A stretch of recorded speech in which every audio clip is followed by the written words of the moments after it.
Guys हेर्नुस् buffer बनाउँदैछु है गाइस। यो पुरानो मोडलको यो चिप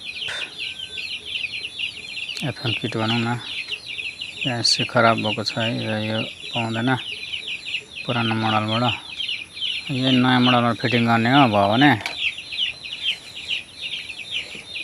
अनि यताको सबै मैले यो भित्रको रिपेयरिङ गरिसकेँ गाइस।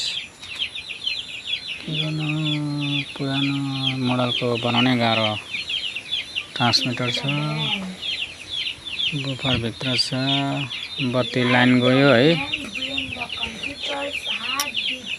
गर्दैछु है गाइस। आइसीहरू अब लाउँदैछु है। यो एउटा आइसी भयो, अर्को आइसी यहाँ छ 280। अब यहाँ हेर्दैछु 3टा आइसी भइसक्यो।